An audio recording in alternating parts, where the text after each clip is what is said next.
In a world filled with things on the internet, two men, one podcast, two pores.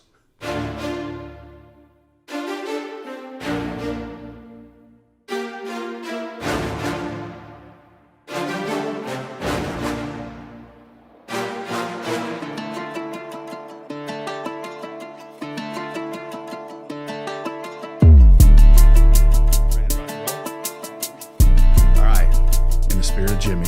Let's go up top. All right. Let's do it. Ladies and gentlemen, welcome to Indian Trail, North Carolina, where we are back in the studio, fresh off the road in Linville, North Carolina.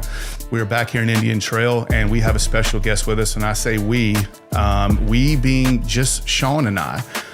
We are missing our co-host, and I'm going to let you know why here in a second. I want to give a special introduction to our guest of honor here, who is a Chief Warrant Officer 2, Tim Shay. He is a highly decorated service member whose career spanned 18 years in the military and is now transitioning into a different role. So we're going to add on to that years of service and for our country. He served 2 tours in Operation Iraqi Freedom, based out of Iraq. Served 1 tour in Afghanistan under Operation Enduring Freedom. He has served in a multitude of positions, from combat engineer to squad leader to platoon sergeant, first sergeant, intelligence sergeant.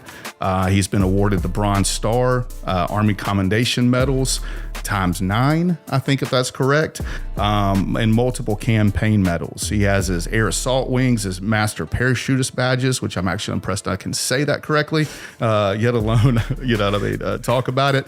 But not only is he highly decorated, but he's also a devoted husband, a loving father of five, a friend of Two Poor Podcasts, and a bourbon lover. So I would like everyone to welcome Chief Warrant Officer 2, Tim Shay, to the program. That is one hell of an intro. Oh, thank you very much. I've been working on that all morning. I don't know how to follow that up.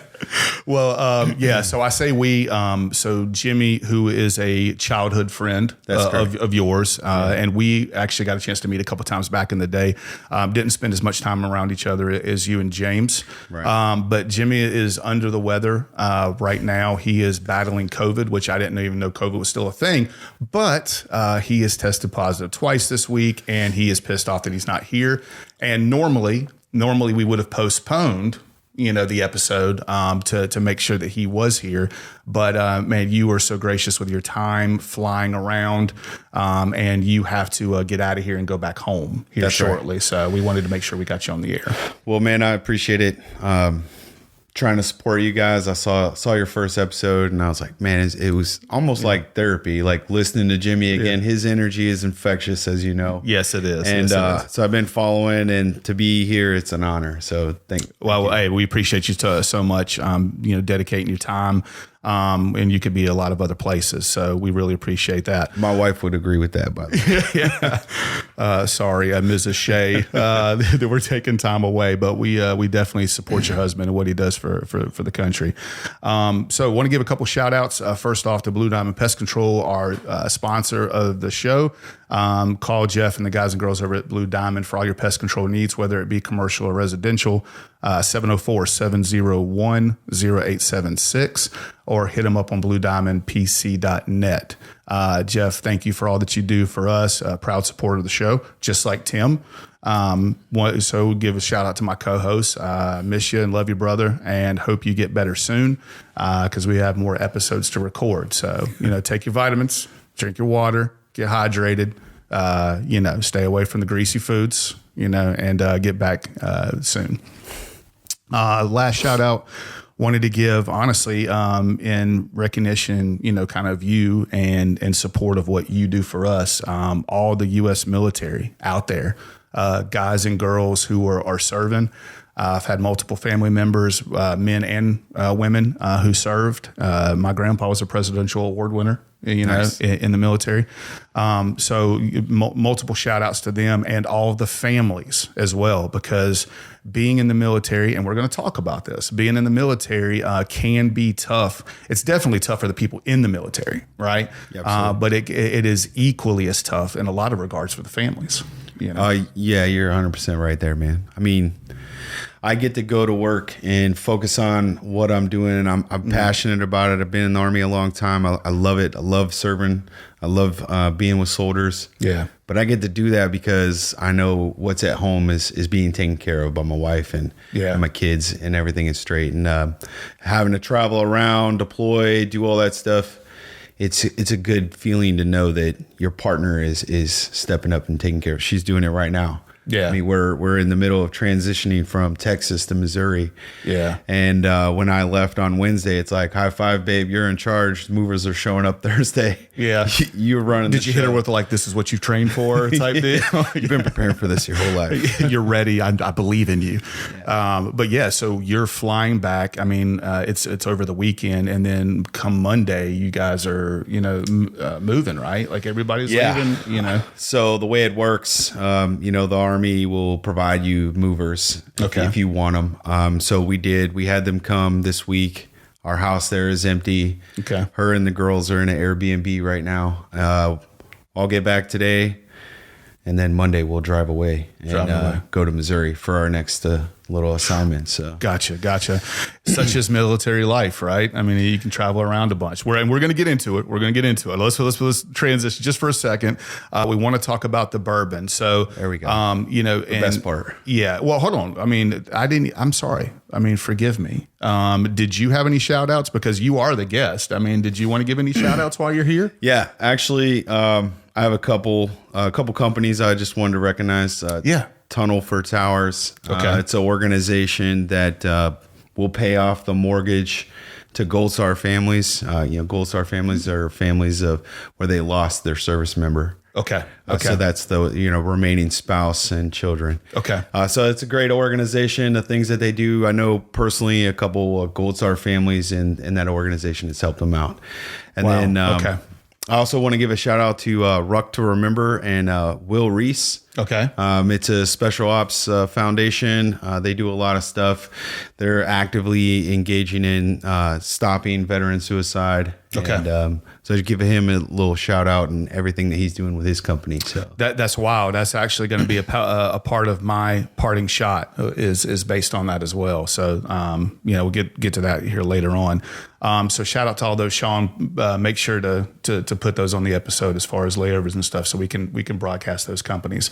Man, that's one of the things. Hold on. I'm going to go into it because I want to talk about the military and the whole brother and sisterhood and the support.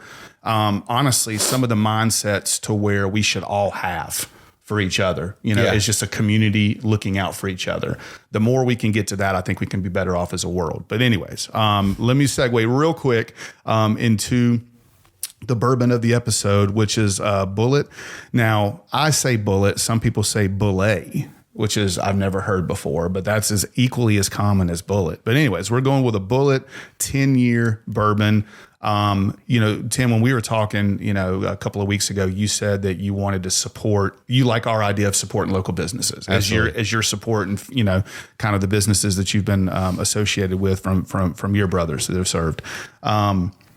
Man, it's super important. I think North Carolina needs to raise their game up. I think they need to step their game up and have some more opportunities. I know Oak Law's close by. We've shouted them out before. I'm still waiting on a bottle from Oak Law. So where you at, Oak Law? Yeah, where are you at? I want to support you guys and your endeavors here locally in Matthews, North Carolina.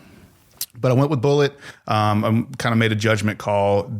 I've had this once in the past.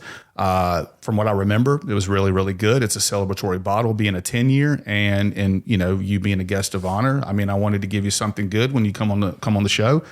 So we're going to try that out. Right. So let's get a little sip of this one, man. Cheers, bro.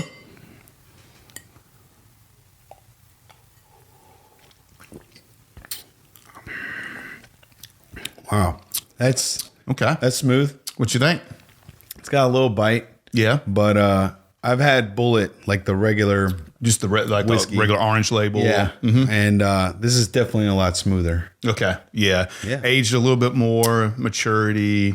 Yeah, There's definitely some sweetness in there, which I like. A little I'm vanilla. getting sweetness at the end. Yeah. A little sweet on the finish.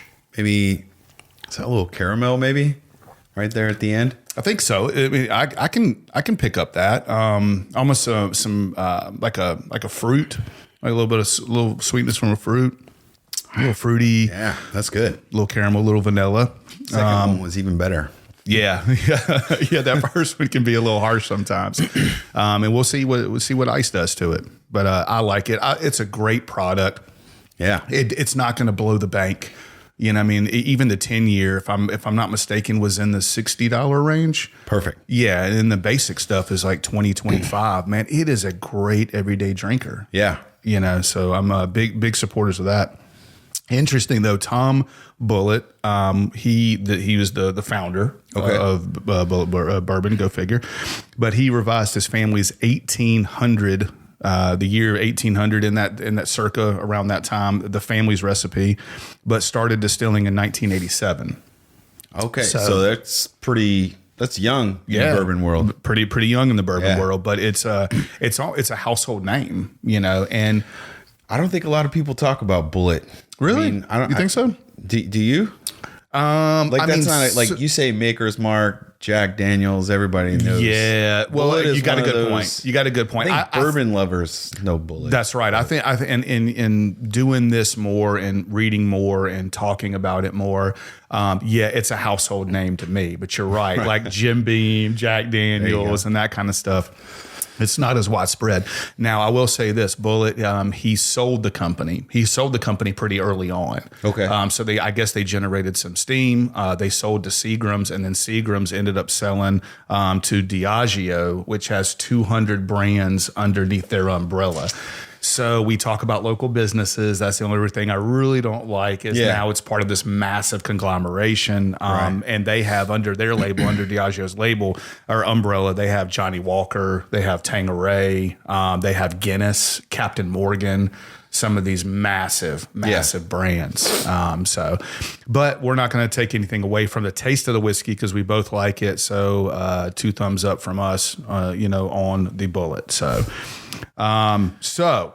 getting into it as I turn the page in my notebook. the page. I think Jimmy right now is talking junk about me as he is so anxious right now and so upset that he can't be here. He's probably making a poor comment or bad comment on my turning the notebook.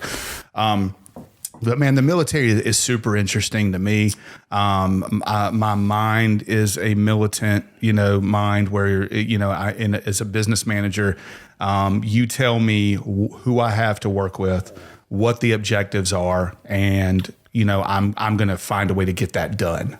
Right. Right. And to me, it always seems like the military is very, it's need to know. Mm-hmm. It's follow the processes. Mm-hmm. Train your people up to maximize their specialties. I want to start out from a young Timmy. Okay. You know what I mean? Growing up, because scary place. We're going.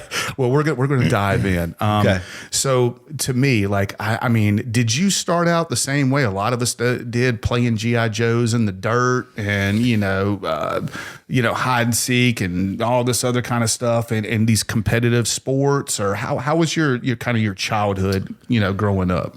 So, without disclosing my age, I was raised in the 80s, man. And I think a lot of us were, you always wake up and get outside, right? And, I mean, just everything fun was happening outside of the house. And so, absolutely. G.I. Joe's, war in the woods, with pellet guns and BB guns. Yeah. And definitely sports. That's a lot of, how me and Jimmy's relationship was either playing soccer together or, in the neighborhood at the park, playing soccer, basketball, football. I mean, you name it. Yeah. So very active as a kid. Yeah. Okay. 100%. Now, were your family, mom and dad, anybody, did they serve as well? So I don't know much about my father's side. Okay. That was not really around. Okay. So I no information on that side of the family. My mom's father was a career military man. Okay. And I didn't have any, when I was coming up, he never talked about it. We never spoke about it. I knew he had been in the Army. Okay. He had been in Korea and in Vietnam during that time, during his service. Yeah. But it wasn't something that we really talked about. Is that something that you didn't necessarily dive into or ask questions, or is it something that old school kind of militant mind to where you just did your job and you don't talk about it when you get home? I think that he didn't talk about it and I didn't ask. Yeah. But after I joined, my grandfather was still alive in the beginning of my service. And it was like I had joined the cool guy fraternity, because now he started talking to me about his time in the service and sharing stories with me, which honestly to this day it's touching that we had that opportunity. But I really learned a lot more about who he was and what all he had been through after joining the service and him opening up. So. Probably a dumb question, but how much more respect did you gain for him after opening that door? Immense respect. Yeah. And now understanding what he had been through, because I'm going through the same things, just different time periods, Yeah. So, I would imagine that for people who are civilians, which is one of the things that I get upset about, for people who are broadcasting kind of against the military, who have never stepped foot in those shoes. Right. It is a completely different world, and civilians can't really process a lot of those things. That's just my own input. So on the one hand, you're absolutely correct. It's its own world. And it's kind of like I was talking about my grandfather, it's a cool guy club, right? You're in it and you're not. But that's a cliche that I don't like. I don't like to exclude civilian friends and family from, hey, we're the have these and you're the have nots, or however you want to put it. I mean, not everybody is meant to serve, or that's not their calling. Everybody has their passions and what they want to do in life. But I do think that serving changes people. Okay. And hopefully it's for the better. Right? Yeah. I had now an ex brother-in-law who was a Marine, and he was special ops, who marched with the 3rd ID going through Baghdad and the whole nine. His words, and even in one of our mutual friends, John True, people like that who were basically saying, if you had a pretty good mindset coming in, pretty grounded, logical, you'll be okay for the most part. Yeah. But if you were, half crazy, like my ex brother-in-law, half crazy going into, I'm gonna be a Marine and I'm just gonna go ape shit, right. You could have some issues coming back. Yeah. And that speaks to, the VA, and why I think advocating for veterans healthcare is so important, right? Yeah. These people, signed a blank check to Uncle Sam, with their life. And when they come back and they get out, or they transition on to the next chapter of their life, it's important that they have those medical options available. 100%. Whether it's mental health, physical health, doesn't really matter. But just having that solid, backdrop there to help them out when they need it. So. All the support. Yeah. I mean, there should be a blank check for options for soldiers coming back. I mean, or soldiers in general. Not to get political, but they lose all this money in the budget. Where is it, man? Going to the VA would be a great place for some of that money to be. Yeah, I 100% agree with you there. And I'm gonna pause on one of those little moments. I want to come back to it. Okay. It's actually another question I want to ask. So you said you didn't have necessarily a father figure growing up. Or did you have a father figure? Just wasn't your? It wasn't my dad? Father. Okay, yeah. I definitely had a strong grandfather, both grandfathers, as a presence, and probably guiding the ship when it needed to, which was helpful. I mean, I look back now and I think, man, there were moments where if I didn't have them to lean on or talk to, things could have definitely gone a different way. So I'm thankful for that. So that, I mean, big shout out to all the male and female role models out there who are looking out, you know Absolutely. what I mean, for the youngins growing up. You know, not to talk him up too much, but I tell Jimmy all the time. Man, Oh, God. I'm proud of him, and I think he's a great dad. I've been watching him. He was of our friend group. He was the first to have a child, and I remember thinking like, okay, I'm seeing him do it. He's doing a great job. I want to be like that. Yeah. Well, and honestly, I'm glad you said that because, you know, he, on an episode that's coming out here soon, was talking about how he didn't feel like he did a good job early on. I think we're all probably hard on ourselves. Harshest critics. Yeah. And we were both young. My first one was at 21. Right. I made the commitment not to run away, and it changed my life, affected my life in a multitude of ways, but it's hard to say that there's a better joy of being, other than being a father. I think that's a super important. I'm right there with you, man. I think being a father has been the best thing that happened to me. Yeah. You know, as a person, just grounded me, matured me in so many ways. And I tell my kids all the time, I'm not perfect. Yeah. I'm going to make mistakes, but I'm going to keep showing up every day. Yeah. So you keep saying things, and I keep trying to remember all the things that I want to ask you now as you're saying these things. But so let's go back to, you know, so you at some point decided, hey, I want to be in the military, right? Yes. So we made the transition. Now, now being in the military, there's a multitude of different guys and girls from a multitude of different situations, nationalities, or not necessarily nationalities, but maybe origins, you know, colors, creeds, and the whole nine. Do you think in some ways young men and women needing structure without a father figure, without a mother figure, maybe some poor communities, maybe some uneducated communities. Do you think those are target communities for recruiters? And do you think that is for those people in those demographics and areas, do you think the military is a great option? So I'll break this down into two answers. When I joined, it was pretty not long after 9/11. Okay.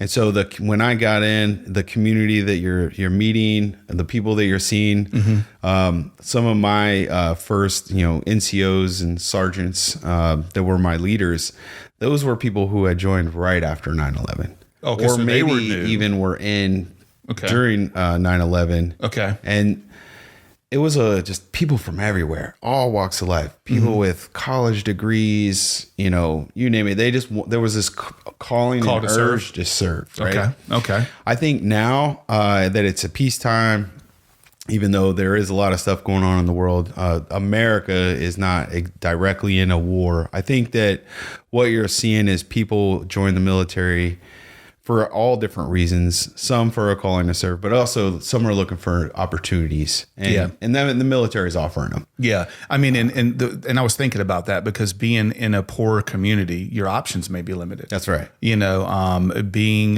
without a dad as a young man, I mean, my dad kind of dipped early. Right. So there was some, you know, in some regards in some of my life where I'm looking around like, man, I could use structure. Right. You know, like, I got a powerful mind and a stubborn mind, but, you know, being guided in the right direction would have been maybe a good turn of events. So when you're young and you decided, hey, I'm gonna join up for the military, give us kind of a rundown for everybody out there, because people are gonna watch this or listen to this and they're gonna say they're a mom or a dad and they might not have served, and their young child or now young adult is thinking about joining. Right. Or we might have some young adults who are thinking about joining and hey man, I'm wanting to sign up. What happens? What's the process? You sign up, and then what do you expect? What do you need to know? So, you know, my son just joined the military, right? Okay. And so I will tell you, for those folks that maybe are on the fence thinking about it, you know, the things I told him is like, look, if you're going to make the commitment, go 100%. great lesson. Give it an opportunity to change you. You have to welcome, because it is going to change who you are, right? Gotcha. And so you need to embrace it. You're signing up to be in the military, so embrace what it's all going to give you. And some of it will be pain and heartache. Yeah. But it's good pain that's shaping and molding you into the soldier or airman, sailor, that you need to be to do your job. Okay. But for me personally, I don't know if you know John Bailey. He was met him kind of in times. our friend group, right? Yeah, and, he was medic. Was he a medic? Yeah. And for me, he doesn't even know this, but for me, running into him, he had gone to Iraq. I think he was home on like a leave vacation. Okay. And I remember bumping into him, and it was really short interaction. We talked a little bit, and I was very interested to know, like, hey, what are you doing? Tell me all about it.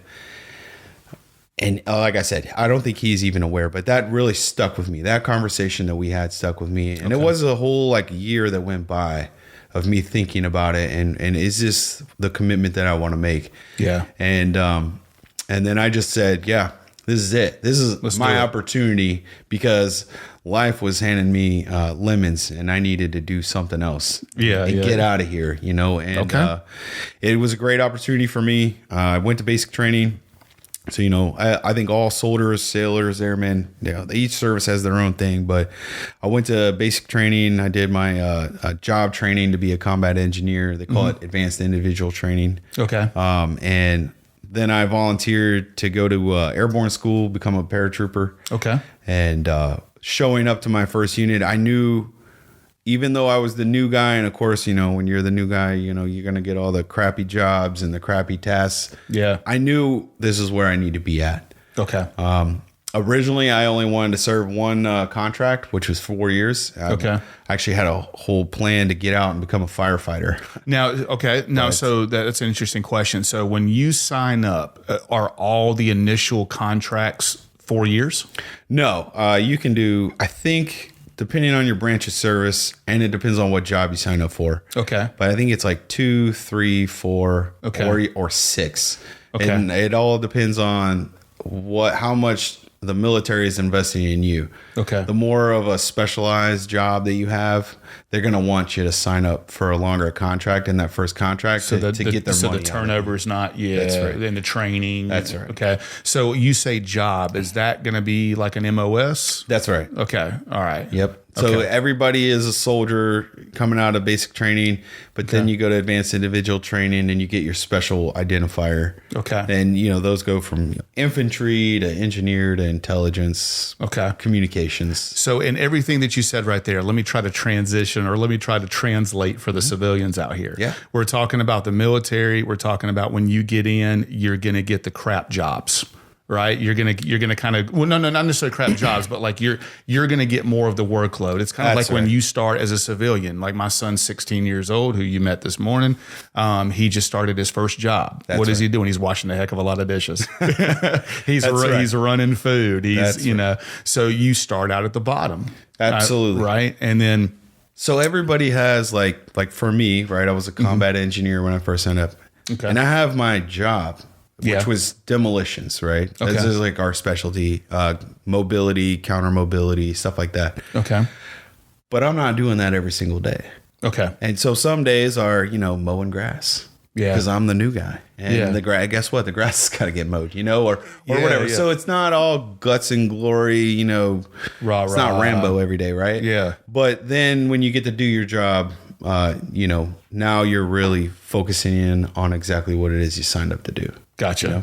And I think that's important for people to realize too. Like, even if you're thinking about joining the military, it's like expectation management. I'm not just going to run out there and kill the bad guys. It's like, oh, player, there's a whole lot of things that make up that whole construct, of the military. So you served 3 tours. Yes. Right. So after the whole basic training and specializing and going through all that training, at some point you're going to be deployed. Take us through, for everybody listening and myself, I'm very interested in this. How does the news of you being deployed come to you? And where's your mind go? So again, when I signed up, it was 2005, and Iraq was on, the height of everything that was kind of going on. The surge came quickly after I had joined. Okay. While we were in basic training, the drill sergeants who were there, your trainers, right? They're the ones who are turning you into a soldier. Okay. They were all NCOs, non-commissioned officers that had just come back from being deployed. Okay. And every day it was, you're going to deploy, you're going to go to war, mentally prepare yourself, right? Okay. And so during that whole process, I already knew I'm going to deploy. It's just a matter of what unit am I going to go to and when are we going to go? Right? Do you think that helped you?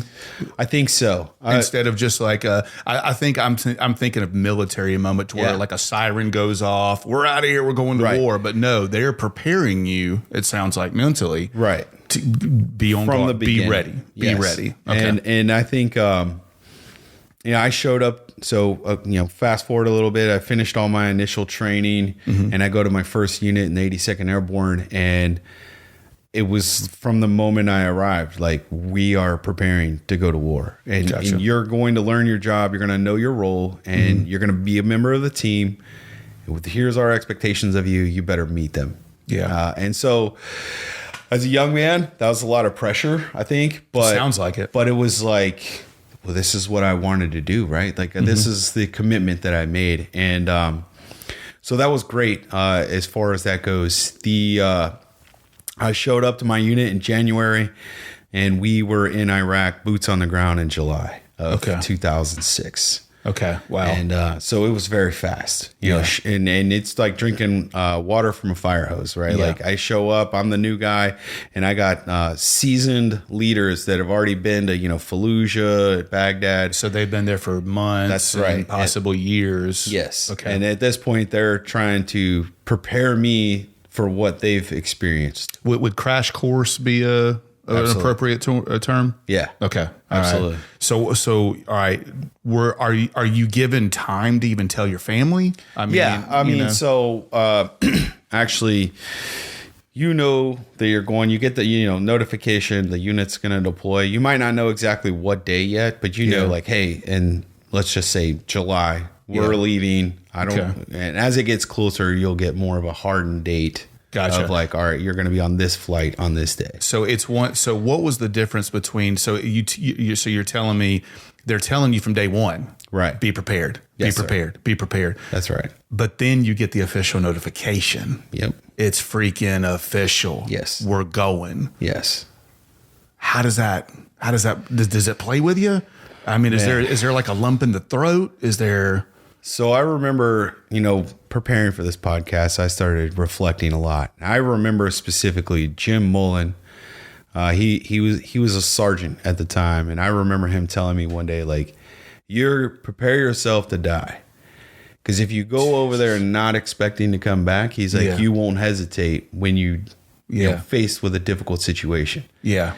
And I was a young man, and I didn't really know what to expect. So I took that to heart. I was like, okay, cool. We got a couple weeks off right before we left. I went down to Myrtle Beach. Yeah. Partied like a rock star because I'm like, I'm never coming back. Yeah. And I had really, I'm single at the time. So no no kids, no wife. Okay. And for me, I was prepared to not come home, mentally. And I can't imagine what that would have been like as a husband and a father. Now I did deploy later in life with kids, and it was a whole different situation. But that first deployment, you didn't know what to expect. None of us did. The junior guys, we didn't know what we were getting ourselves into. It's an amazing construct to mentally try to go down. Yeah.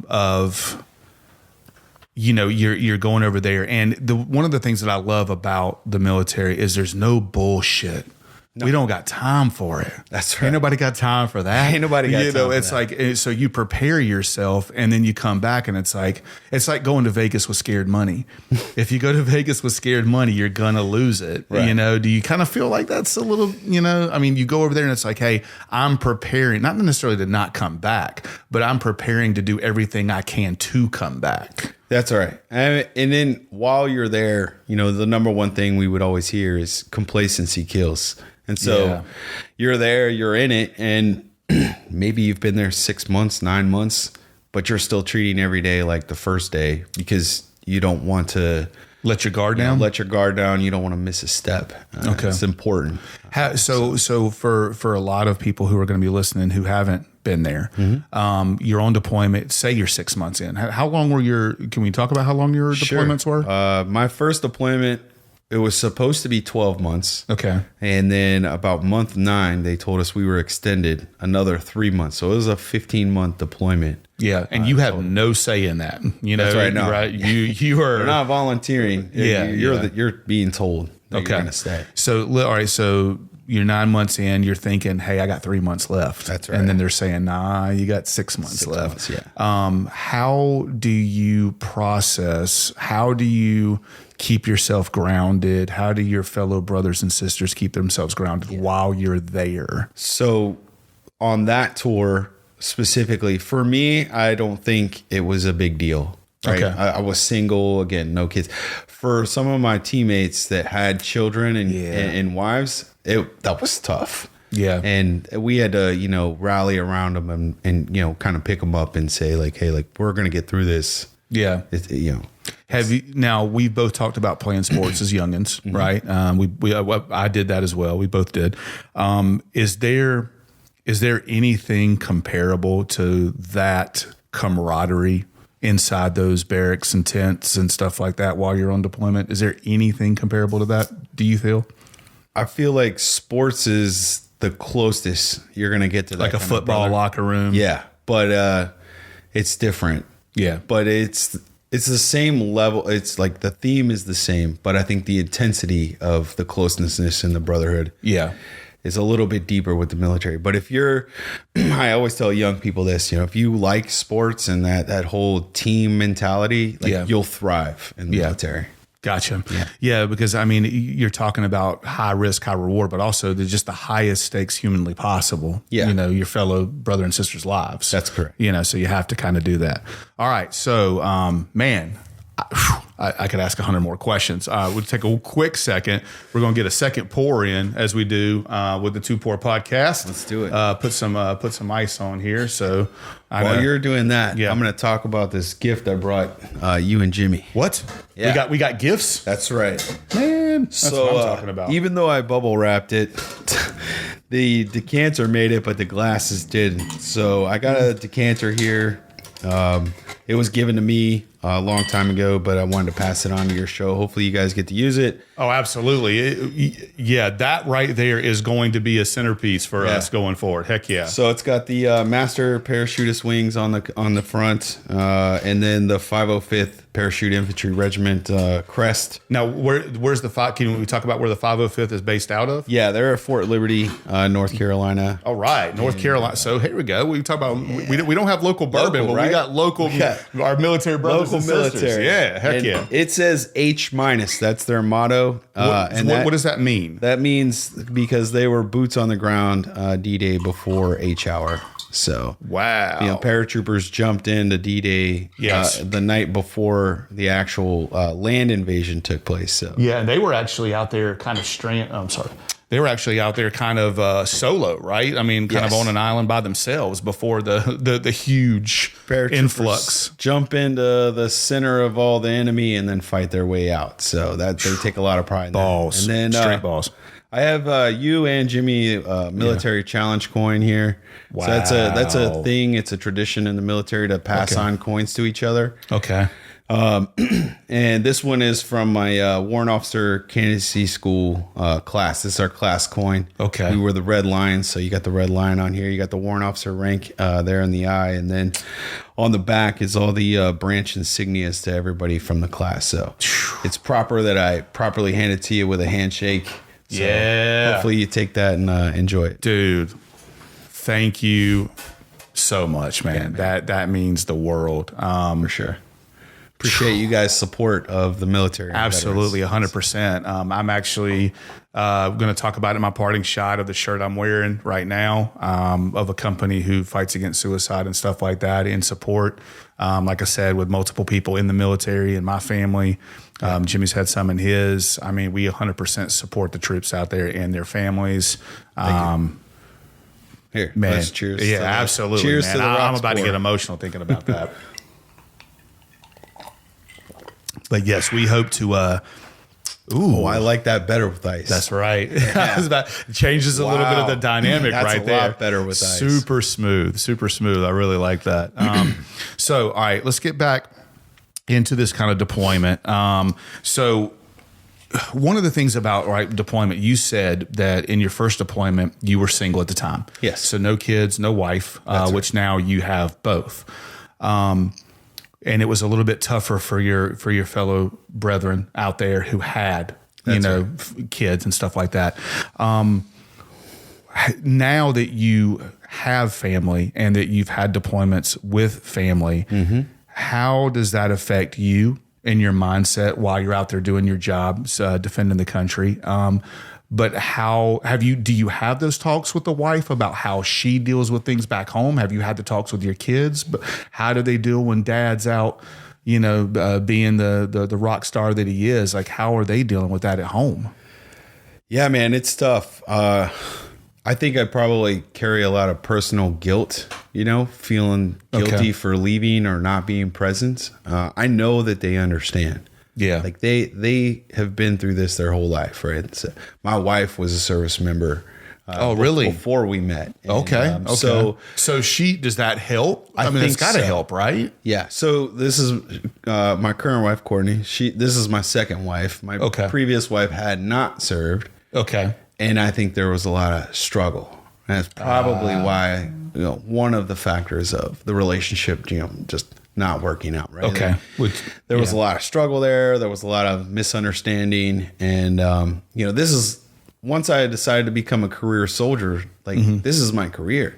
And kind of like your work and your business, you're probably staying late. You're working the long hours because you either want to make more money or you want to get promoted. And it's the same thing with the military, right? Like I'm volunteering to go places and do things because it's going to make me a more advanced soldier, more viable and better, right? Yeah. I mean, because looking at your bio, which is incredible, and I know you're a humble dude and I know you're not going to brag on yourself, but dude, your bio is incredible. And I'm sitting here reading it and I'm sitting here thinking about Jimmy. I'm thinking about myself. I'm thinking about how we started with the grunt jobs in our own respective careers and how we've worked our way up, and we've held a multitude of positions. We've gone to a multitude of classes and certifications to make ourselves better and advance into these better positions. So I think about myself with a militant mind. If I join the military, I look at your bio and I'm like, this would be my goal of going to all these different certifications and all these different schools that you've been a part of, which makes yourself such a more viable candidate for advancement. That's right. And so, again, going back to the question, I mean, it's tough for the families and it's tough for us. I think we're at a place now, my kids are a lot older, 2 of them are out of the house and I still have 3 in the house, and they're in middle school, so we still have a few more years of moving around. But they're so resilient, man. I mean, kids, it's crazy. They love moving. They love going to new places.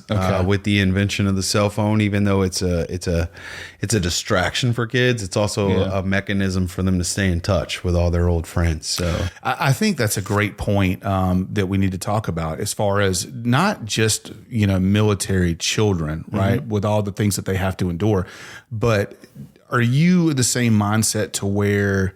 Were you guys, or let me backtrack. How open and honest were you with the children as they were growing up, as far as what dad's got to face, what we're going to face, moving around? Yeah. Did you hide any of that stuff? Did you try to temper any of that stuff? Or were you just straight up honest in your face? So they'll be listening to this. I don't, if you were to ask my kids, hey, what does your dad do? Yeah. A lot of them they don't even know. Like, Yeah. I don't really talk too much about the specifics. They just know you're serving. They think I'm famous because everywhere we go, people are like, "Hey, that's that's Shay." Oh yeah, people come up and say hi. We go out to eat, and people always want to come over and say hello. Other guys and gals that I've served with, but they don't know a whole lot, and I keep it that way on purpose. To shield them. I don't want them to worry about how dangerous is Dad's job and what is he doing. They know, okay, he's just off training, but they don't know the specifics. Yeah. And now, as far as deployment goes, that's a sit down at the dinner table conversation. Hey, here's when I'm going to be leaving, and here's how long I'll be gone for. Yeah, and that's about it as far as the... Yeah, we don't go too much into details because I don't want them to talk about it outside the house too much. But also, I don't want them to worry. I'll take all that on my shoulders, and I'm sure my spouse does it behind closed doors too and worries. We talk about it, but we try not to talk too much about it with the children. Yeah, and I have to believe that with her being a fellow service person, that she probably is a rock star at home and being able to craft kind of some of those narratives to give them what they need. I tell her all the time. She'll get pissed when I say it to you. Thank you for your service, babe.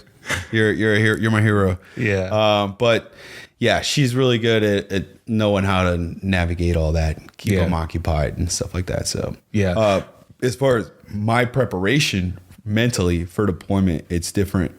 I mentioned how I came in and what my leaders were telling me how to mentally prepare. I still like to think that that's the right way. Prepare myself to not come home so that I'm not going to hesitate when it's needed. Yeah. And it's tough to do that with a wife and kids, but you got to know when to turn the switch on. Yeah. And I just convinced myself, and I'm sure there's a lot of other veterans that can agree that I'm turning the switch on because I want to come back home.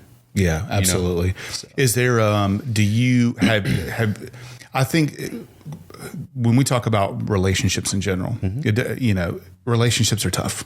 Absolutely. They can be very, very difficult, and for a multitude of ways, regardless of military. Now you add on service and deployments and stuff, and it's like, wow. Yeah. Have you and the wife figured out maybe code words to use to whether it's like, all right, I just need to chill, or we're going to just segue to a conversation. Do you have your own kind of little, things behind the scenes that they help dissipate some of this stress that you guys both have to go through? Not necessarily, man. Courtney's my favorite person in the whole world, man. Yeah. She's my peace. Yeah. Just being in her presence, being at home with the kids. Yeah. I'm settled. So yeah, it's really, I don't have too many issues there. Which is nice. Yeah. She does that for me. I think that's one of the, it's interesting to see, like, talk about your bio and all the things that you've done. That right there was a little piece of you, right? Yeah. That she's my piece. She's my piece. That's beautiful, my dude. Yeah, dude. That's beautiful. Like I said, just as my second marriage, so the first one obviously did not go well, right? Yeah. And we learned guilty. From things. I've made plenty of mistakes along the way. Yeah. But meeting her and being where I am, it was the best thing that ever happened to me. She's my best friend. Yeah. And I'm thankful every day for her. So it's crazy. So with Sean, our producer extraordinaire, being a little late this morning, he had some vehicle trouble that we're gonna have to try to fix after this episode. But we got a chance to really, really talk, for a while, which is good because I know you and Jimmy know each other very well, but we didn't have a lot of interactions before, so we got a chance to talk for over an hour. Yeah, and I, selfishly, I want to make sure that I mention to your wife and your children. I've seen the photos. You got a beautiful family. Thank you. And Dad was gushing about all of you guys and girls. So just to let you know, don't let the tough exterior fool you.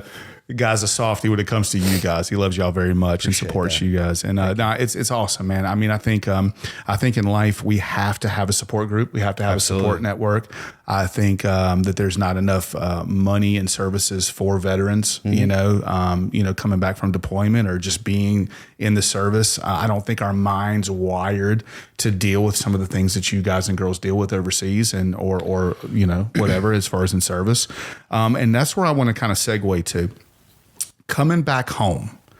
Coming back home. I love to travel. I've traveled to a decent amount of places, but I would always find myself maybe catching a smoke, or out there, waiting for flights or stuff like that. And I always found myself talking to somebody in the service personnel and having some deeper discussions who are maybe coming back, going, or just, taking their trips. And we'd get into all kinds of different talks.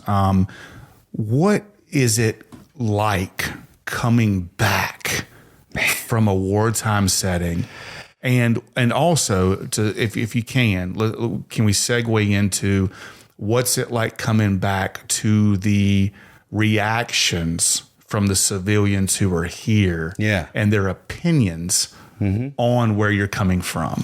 All right, I'll break this down to two things. Okay. The first one I'll focus on was my second deployment. We were in Baghdad, and you get a mid-tour leave, right? So you get to come home in the middle of the deployment for like 2 weeks. Oh, okay. Hold on. Let's pause right there. Yeah. So that's coming? That's coming. It's coming. So we're like, okay. We're counting down the days on the calendar. That's right. So at this point, I'm a sergeant. I have a squad that I'm in charge of. I had also re-enlisted on that deployment. Okay. Moving from the soldier position to the leader position, I was like, this is it for me. This is what I want to do. So I didn't want to get out anymore. I wanted to stay in. No pun intended, you're gung-ho. Yeah, I wanted to recommit to the Army, and I signed a second contract on that deployment. But anyway, I'm getting ready to come home. One of my soldiers was a driver, and there's a vehicle that we would go out in. It was the lead vehicle we call it the IED Hunter, right? So this thing is out driving in front of everybody, and you're looking for roadside bombs. And we've all seen the footage. We've all heard I gave him the day off because I knew I was leaving, and I felt guilty, right? So I'm like, hey, you take the night off. I'm going to drive for you. Okay. And so we're at night now. Yes. Okay. And it was a horrible experience. I think you talk about near-death experiences in a few episodes. Yeah. Yes, we are. This was one for me. And without getting into the specifics, I was lucky to still be here after that day, right? And and this is how many days before? 2 days later, I'm in America. Before this 2-week break. Yeah. Wow. So explosion goes off. Luckily, all my digits, everything is still there, and I'm rattled, but I'm there. Okay. And probably not the normal protocol. I probably should have stayed and went through some sort of observation. Yeah. They're like, oh, well, you're going on leave. Get out of here.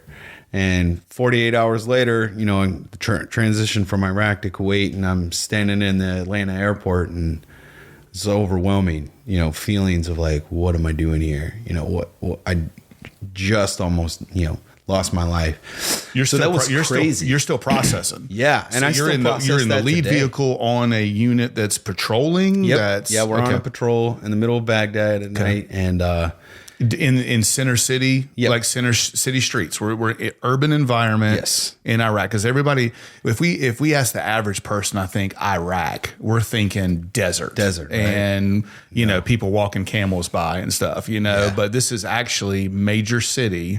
Baghdad is huge. Urban environment, and you're patrolling city streets, grid formations, and you encounter an IED. That's right. Okay. And so you're in the lead patrol vehicle, and you give the lead vehicle main person who's commanding that vehicle the day off. That's right. Because you're going on leave. That's right. You know what I mean? And he's going to have to stay there. Yes. Okay. So did you have any context with him after that moment, considering that you were in a... So I think I saw him that night, like when we got back. Yeah. So to give a little more description, the vehicle was completely destroyed, right? Like it's gone. Yeah. But I'm there. There's this little capsule. The vehicle is meant to like fall apart and the driver live. Okay. Right? Thankfully I did. And, my teammates come out, from their vehicles, gather me up. We get the vehicle recovered and we go back to base. So I see the kid when I get back. Of course, he understands the magnitude of the situation. Yeah. And I go on leave, and I think I might be wrong here. He'll probably listen and correct me later. But I want to say while I was on leave, he got injured on a separate patrol and ended up going home from his injury. I think he continued service and exited eventually. Purple Heart recipient, all that stuff. But yeah, man, it was wild. It was crazy. Yeah. And we've communicated a few times since then. Just keeping in touch and yeah. So that experience. Sorry. So you go to medical, right? They check you over, make sure everything's all good. I can't imagine the mental state of you, like you said, checking your digits. Yeah, I mean, for me in that situation, that was not my first experience with a combat scenario, right? But definitely one where leave medical, my leadership was like, "Oh, hey, you're going on leave. Just keep pushing on." And as the adrenaline is coming down, and I'm on another flight to Kuwait.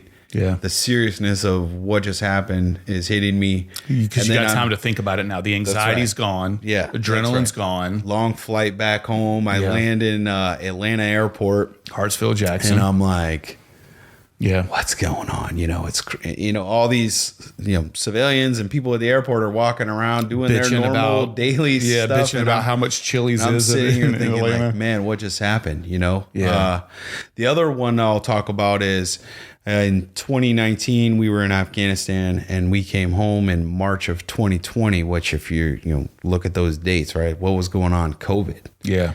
And wow. Yes. All my previous deployments where you come home and it's a big welcome party, your families are at the airport, they roll out the red carpet for you, right? Yeah. And this was different, and I feel really bad for the soldiers that was their first deployment, but come home, get off a plane, go into quarantine, and just it was not the welcome home that they deserved. And it's unfortunate, COVID changed the landscape. It did for everything. But so that was different too, right? Coming home, the whole country's in lockdown, even at my home, right? I'm in lockdown. My kids aren't going to school. It was different, man. And it was crazy. Like I kind of reflect on that now and look back. I'm like, wow, that was a wild time, man. Yeah. COVID just really changed the landscape. So two little points here. Coming home to a red carpet treatment, right? You're a humble dude. How is that for soldiers coming home to a red carpet? Tough, especially when you've lost, teammates on deployment. It's tough. Yeah. Sometimes their family's even there. And so you get to see, those kids, those spouses standing there who are still coming to support. That's right. The group. Yeah. That is still here. That's right. And they're battling their own loss. Right. And they might have been, that loss could have happened in the very beginning of your deployment. Yeah. 9 months later, you're fast forwarding. And they're showing up. Yeah, they've been at home dealing with it for 9 months. You've been... Yeah. You really have to compartmentalize in the military. Yeah. An event happens, you're going to take a little, 24 hours, mourn it, honor it, and then you got a mission to keep moving on. It's not until you come home and you start to download and, reprocess all those things that give yourself time really to understand what has happened and the magnitude of it, And I think that's again going back to what you're supporting, and I've already kind of made a plug for it, but I say this because if you're a voter, or someone out here in the civilian life, and you're wondering like, how can I support veterans and military? I mean, besides supporting their business, vote, get out, vote, make smart decisions on who you're picking, and pick people who are advocating for the VA. Yeah. And everything that they do. Yeah, and this is where it's hard not to segue into the political realm of things, because we've seen where having conversations, and I'm talking about over the course of the last 20 years of taking flights and talking to soldiers who under a Bush presidency or under an Obama presidency or under a Trump presidency or under a Biden presidency, and hearing some of the different viewpoints on confidence level, or how they're being taken care of, right? Or military budget being drained to where we're sending soldiers over and our Humvees are not set up for IEDs. That's right. And having to spend so much more money to get equipped and things like that. At what point did you ever feel in your term or your length of service, which spans 18 years now, and now we're going to go into a different role, or you're segued into a different role? Was there ever a time, and not necessarily the political realm, but was there ever a time where you didn't feel equipped? Is that even something we can? No, I can't. I'm not going to be able to agree with you there. Okay. I think that our equipment, while I could nitpick it and be like, we can get better here, we can get better there, yeah, maybe we're purchasing those things. But I mean, I've trained with German armies, Latvian armies, British armies, and I will just tell you, there's a reason why we're trillions of dollars in debts, because we have the best military in the entire world. Gotcha. Yeah. It's funny how our military spending budget's number one, and it's also far beyond everybody else. 2 through 10. That's right. You know what I mean? Combined. I will say we're definitely equipped well. I don't think it's getting better. Okay, but I don't think that our healthcare is where it needs to be. That's probably for the civilian world too. I don't know about civilian insurance. I hear people talk about it, right? And you're a family man. I'm sure it costs you like thousands of dollars a year, right? To have a good insurance program. Yeah. And there are people out there who have whatever the government can give them because they just can't afford it. So I don't know how it compares to everybody else. So I can only speak from my perspective. But I would say that we need to invest in military healthcare. Veteran healthcare. So it's funny you say that. So somebody that I've known for a while, their mom worked for the VA and for years, and I've talked to her and heard stories about what they try to fight for and all this other kind of stuff. There's so many different treatment opportunities and ideas, more ideas than opportunities, I think. Coming back as a soldier, and you might be able to speak on this or you might not to, but one of the interesting things I heard about was psilocybin being used for soldiers coming back, PTSD survivors, and that kind of stuff. I think if you deployed, there's some PTSD. I mean, just because our minds aren't wired to deal with the things that you guys and girls deal with overseas and in those environments.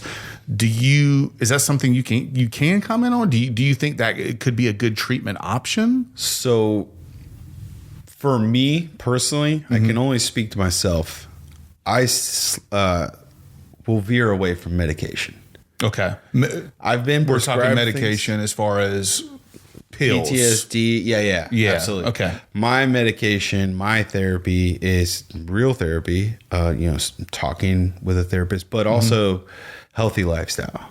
Yeah. And that goes to sleep, what I'm putting in my body for food. Got you. Nutrition and all that. And then honestly, working out, and not everybody has to be a gym rat, but I think even if you just go on a 30-minute walk per day, you get outside, breathe the air. Yeah. As a civilian, it's going to impact you. Yeah. And make you feel better. A lot of the sickest people that I know are people who are also couch potatoes. And so I think you just got to get up, man. You got to get out there, and get outside, do something a little active.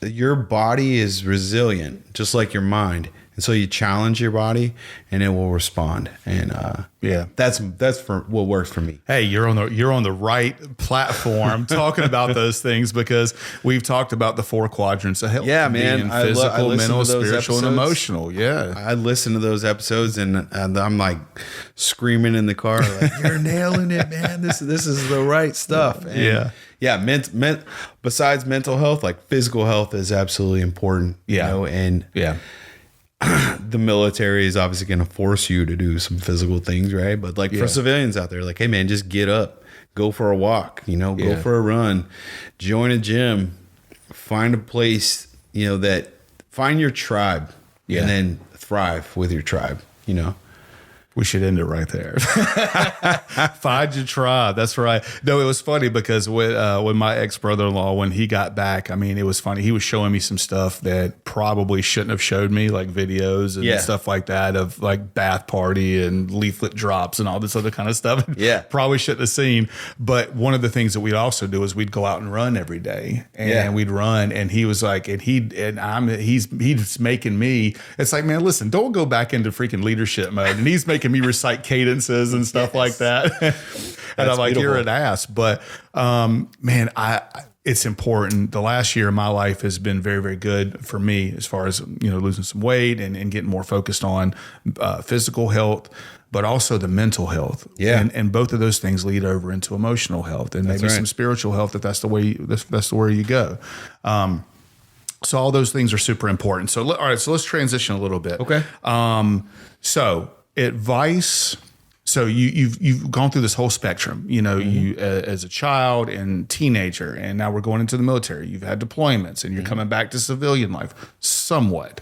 The younger adults, guys and girls who are thinking about going into the military field. Right. What's your advice for those young guys and girls, and for the parents who are listening to this of the guys and girls who are thinking about this? Yes. Any advice you got?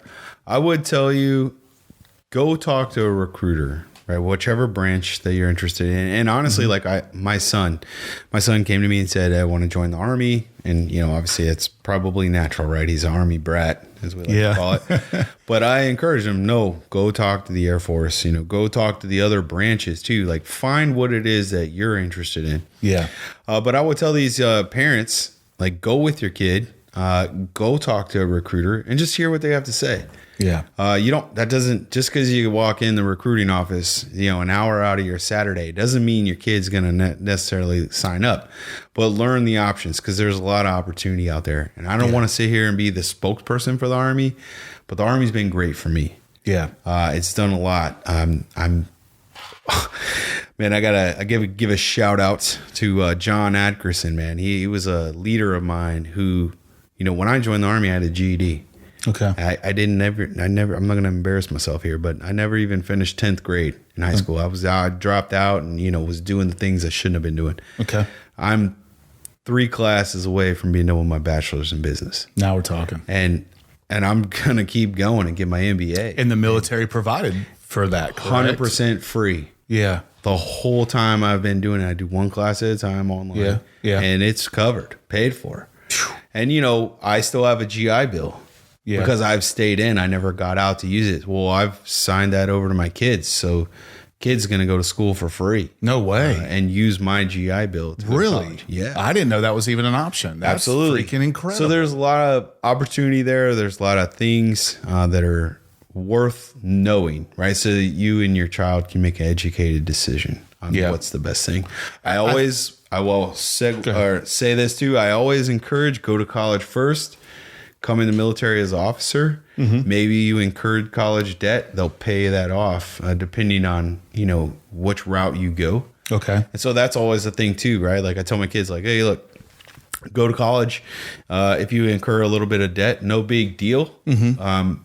Do ROTC, get a scholarship while you're in college or join the military and they'll do the payback program and pay off that debt. So something to think about. All of that to me sounds like, one, keep your mind open. That's right. Right. Just go. It's free to talk. Yeah. And listen. And there's a ton of opportunities. I've seen multiple people I know go that route, or family members go that route, and there's a lot of opportunities. Recruiting numbers are really low right now, and Okay. I don't want to be the spokesperson for the Army, Understood. but I think a lot of people don't know the information, Yeah. and they're just like, 20 years of global war on terrorism. I don't want you to go in the Army and get PTSD and this and that. So there's a lot of negativity there. Yeah. And I honestly, going back to the VA, people have gotten out, had trouble with the VA. They have kids and they're steering their children away from the military. Okay. Because the VA gave up on them, right? Yeah. And So we need to invest in that. again, that's full circle, right? Like, yeah, absolutely. it's important to invest in these programs to Yep. take care of the veterans because, if you look at the statistics, a lot of veteran children join the military because it's what they know. It's what they grew up. Soldiers breed soldiers. That's right. Yeah. But at the same time, there are a lot of kids out there with not a lot of structure. Yep. Not a lot of discipline. Yep. And not a lot of guidance. And the military can provide those things for these children for the rest of their lives. That's right. So I think it's really important. It's huge. And, talking about entrepreneurship, talking about, discipline, being motivated, hungry to get out there and make money. Okay, Yeah. cool. Go in the Army, learn these skills, Yeah. come out and take those same skills, that's all that leadership Yes. and everything, and Yeah. come back to the civilian world and run it, take it over. Yeah. I think there's a video of Dana White where he's like, people are soft. If you're motivated, you can just take over. And I think, you see a lot of veteran businesses thriving because they take that military mindset, apply it to the civilian world, and they're crushing it. Yeah, because that work ethic, that intensity, That's right. that competitive nature, that wanting to be better and grow every day. There you go. Those are things that you can learn in the military and take out here to the civilian world and just kick ass. Yeah. Straight up. So again, to answer your question, go talk to a recruiter. Yeah. Just hear what they have to say. Listen and Get go the from there. information. Make an informed decision. Gotcha. 100%. All right. So I know I've asked you like a million questions, but I do want to segue into our 3-question segment because, this is in one of the things that we do every. What I was nervous about. Yeah, because you have no idea what I'm going to ask you. Well, you had none of the idea of what I was going to ask you on all these other ones, and you handled it beautifully, my man. So you're doing great. So interesting questions from me. This is just from me to you. Okay. In a simulation game, question number 1, in a simulation game, which branch comes out on top? Hey, your brothers and sisters are going to be listening right now. So The Army, man. Come on. I mean, Marines are good, but we outnumber them like 10-1. So there you go. Army. All right. All right. Question number 2. If you could go back to younger Timmy, middle teens, 16, 17, would you do it again? Whew, man, absolutely. Yeah. With the knowledge I have now, 100%. 100%. But the outcomes will be way different. Okay. Yeah. But I think we all have that, like Hindsight's 20/20. Hindsight's 20/20. Learning those difficult lessons through pain, right? Absolutely. All right. So question number 3 then. Yeah. Good, bad, and ugly. Okay. 3 different categories here. Good, bad, ugly. Bad, Right. and ugly. Tell us one thing about the military that we don't know. Oof. Yeah, hard-hitting questions, my man. Let's start out with the good. Let's start with the good. Well, let's end on a good note. Okay. Okay. All right. Ugly is hurry up and wait. Okay. There are a lot of days where my time is being taken up. Now, as I've advanced in leadership roles and positions, that happens less. Yeah. But the military still affects all of us, no matter what rank you are, right? Okay. But wait, it's a big, slow moving organization at times, and it can waste your time. Okay. That's ugly. Ugh. Yeah.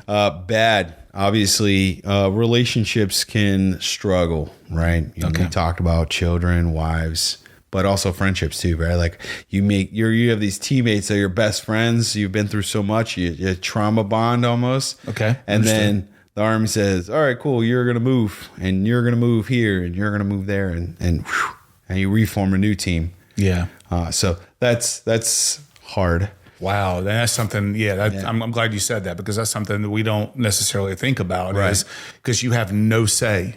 Nope. And so your buddy, I mean, your bunkmate, you know, is right there every day for 6, 9 months, 12 months. And then they get shipped out here, you get shipped out there. And now, oh, my buddy's gone. Yeah. So now I got to form, you know what I mean? Because it's always about like watching your six, right? Yeah. So you got this person who you formed that bond with and you trust now. And then now you got to form those other bonds. That's right. Wow. Okay. I get that. And the good? Yeah. Man. What about the good? I mean, I don't know if it's a hidden gem, but the brotherhood, man, the sisterhood. I mean, military veterans are, again, you heard me say it, find your tribe and thrive. Like we're a tribe. I mean, I can go in any, like we talked about airports. I'm going to go in the airport later.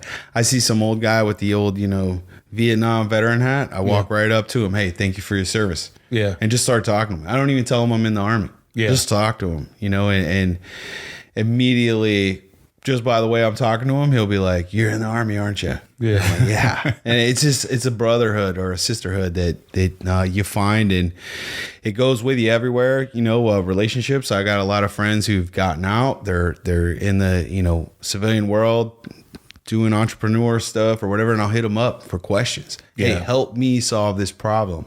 And maybe it's a military related problem, but your experience in the civilian world now can help me solve this. And so I can reach out to all kinds of people, get information, and that's beautiful right there. You know, I might not talk to you for 10 years, but I'll shoot you a message and be like, "Hey, help me out here. How do I solve this problem?" And it's kind of understood. It's understood. Like, yeah.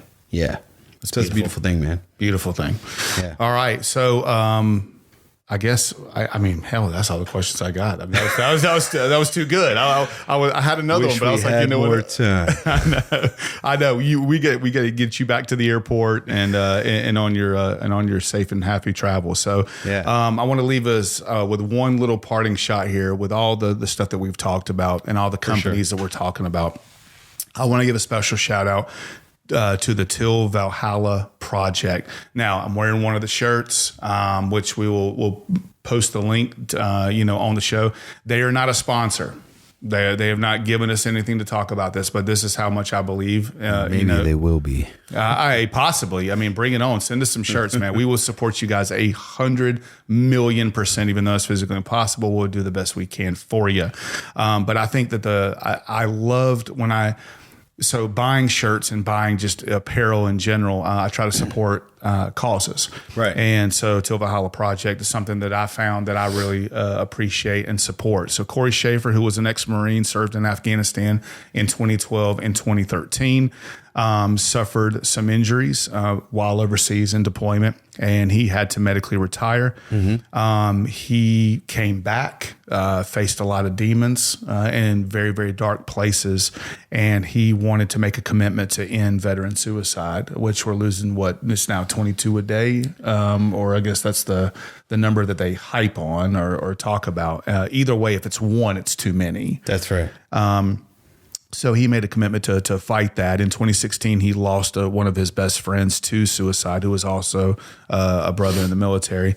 And I've lost a couple of friends to it myself in just basic civilian life. One of my best friends in the world in junior high took his own life the summer before 9th grade. And to this day, August 12th, is a remembrance of him. So that commitment for his fallen friend, he started the Till Valhalla Project. They sell a multitude of shirts, accessories, and things like that. And a lot of those contributions go to military personnel and families of military personnel, where he is, they're giving and delivering plaques to the families of fallen soldiers. That's beautiful. And also giving money to other projects of like therapy, like you talked about, right? I think therapy is a very, very important thing.